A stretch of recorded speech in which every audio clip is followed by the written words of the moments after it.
Hi friends, welcome to Priya சமையல். இன்றைக்கி என்ன வீடியோ பார்க்க போகிறோன்னு பார்த்தீங்கன்னா, ஒரு ஈவினிங் மினி விலாக் தான் உங்கள் கூட ஷேர் பண்ண போகிறேன். இப்போ ஷார்ஜாலேருந்து நாங்கள் அஜ்மானுக்கு தான் போயிட்டுருக்கோம். இங்கே வந்து ஷூ வாங்குறதுக்காக வந்திருக்கோம். இங்கே வந்து ஆஃபர் ப்ரைஸில் ஷூஸ் வந்து பிராண்டட் ஷூஸ்லாம் வந்து சேல் போயிட்டுருக்கு. அதை பார்க்குறதுக்காக தான் வந்திருக்கோம். எனக்கும் ஷூ வாங்கணும், ஹர்ஷனுக்கும் ஷூ வாங்கணும். நிறைய ஷூ வெரைட்டிஸ் இருந்துச்சு.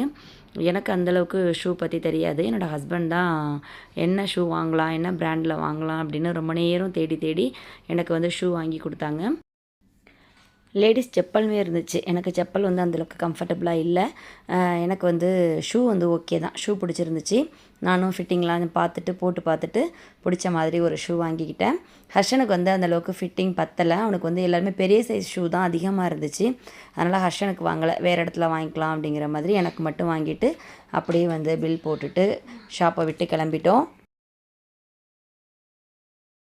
நெக்ஸ்ட் எங்கே வந்திருக்கோன்னு பார்த்தீங்கன்னா, ஓஎஸ்எஸ் மாலுக்கு தான் வந்திருக்கோம். ஹர்ஷன் வந்து கேஎஃப்சி சாப்பிடணும்னு கேட்டான். சரி ஓகே, கேஎஃப்சி வாங்கி கொடுத்துர்லாம் அப்படின்னு அழைச்சிட்டு வந்திருக்கோம். முன்னாடிலாம் பார்த்தீங்கன்னா ஹர்ஷன் வந்து ரொம்ப செலக்டட் ஐட்டம் தான் சாப்பிடுவான். ரொம்ப ஆசைப்பட்டு எதையும் கேட்க மாட்டான். அப்படியே வாங்கி கொடுத்தாலும் அது ரொம்ப லைக் பண்ணி சாப்பிட மாட்டான். ஆனால் இப்போ வளர வளர அவனுக்கே எல்லாமே தெரியுது. இப்போ வந்து என்னென்ன சாப்பிடணும்னு அவன் ஒரு லிஸ்ட்டு போடுறான். இங்கே வந்து ஃப்ரைடு சிக்கன் தான் சாப்பிடுவான்னு எதிர்பார்த்துட்டு வந்தேன். ஆனால் இங்கே வந்துட்டு பர்கர் சாப்பிடணும்னு சொல்லிட்டான்.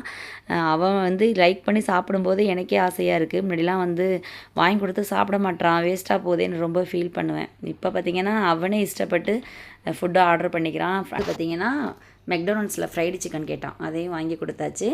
எல்லாருமே சேர்ந்து சாப்பிட்டோம். சாப்பிட்டுட்டு ஃபைனலாக வந்து ஒரு ஐஸ்கிரீமும் வாங்கி சாப்பிட்டுட்டு அப்படியே வீட்டுக்கு கிளம்பியாச்சு. தேங்க்ஸ் ஃபார் வாட்சிங்.